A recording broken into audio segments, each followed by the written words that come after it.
Olá, crianças, tudo bem com vocês?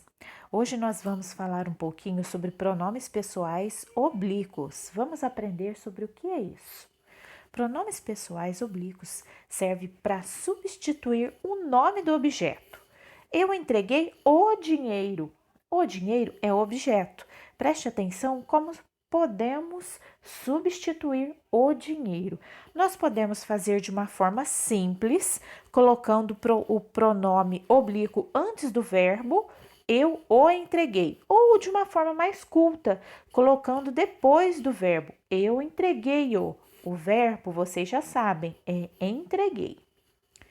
Objeto, o que é isso? Objeto é o que sofre a ação do verbo. Eu entreguei. Entreguei o quê? O dinheiro. Então, o dinheiro, ele sofre a ação do que eu realizo. Então, o dinheiro é entregado por mim. Então, aí no caso, o objeto é o dinheiro. 4 passos para usar o pronome oblíquo adequado. Identificar se o objeto é direto ou indireto. Identificar o gênero e o número do objeto. Gênero é se é masculino ou feminino e número é se é singular ou plural. E também identificar a pessoa e considerar a forma verbal, que é o final do verbo.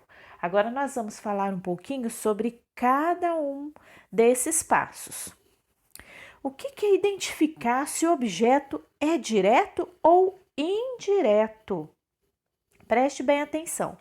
Objeto direto não é precedido por preposição. Eu entreguei o dinheiro.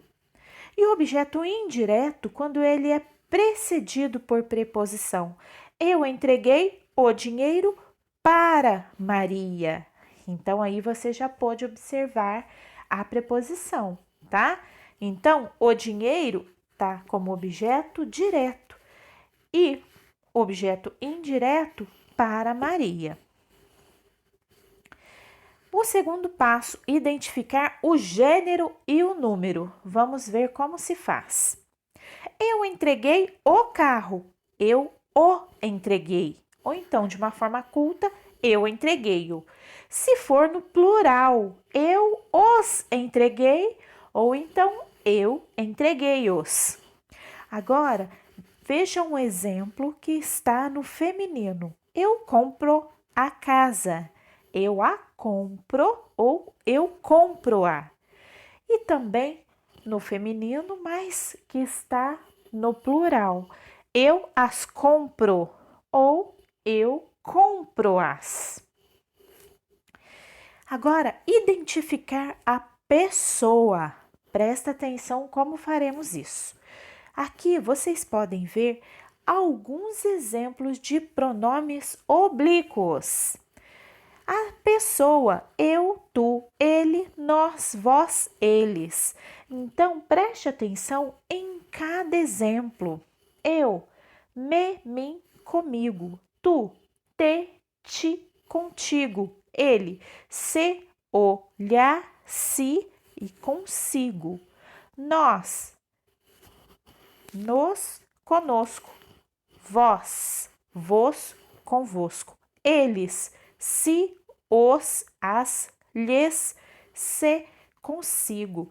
Guarde com você essa lista, você sempre lembrando qual é a pessoa e o pronome oblíquo que poderá ser usado para substituir.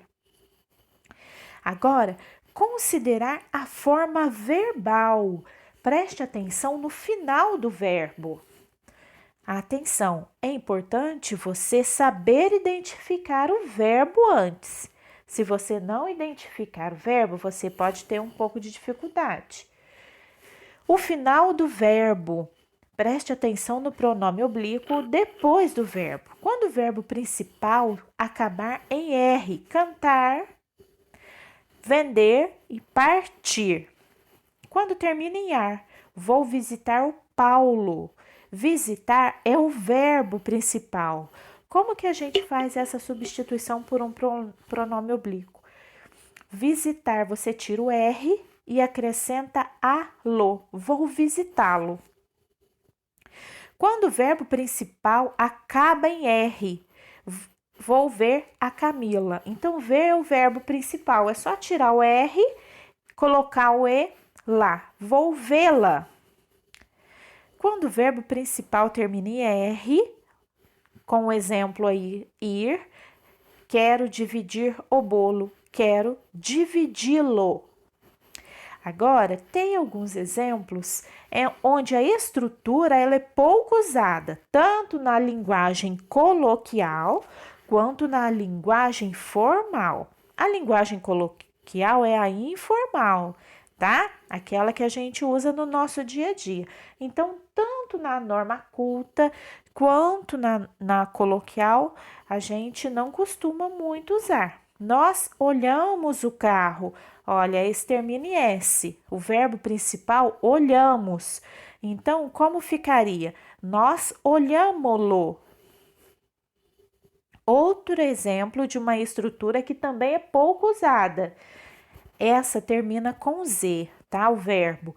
Ele fez a tarefa. Fez é o verbo, termina ali com Z. Ele fila.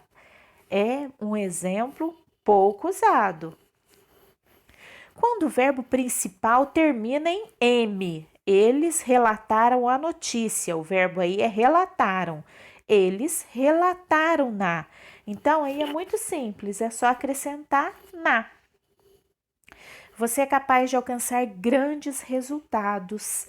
Se tiver alguma dúvida, estarei pronta para ajudar vocês. Espero ter ajudado nessa aula. Um grande beijo!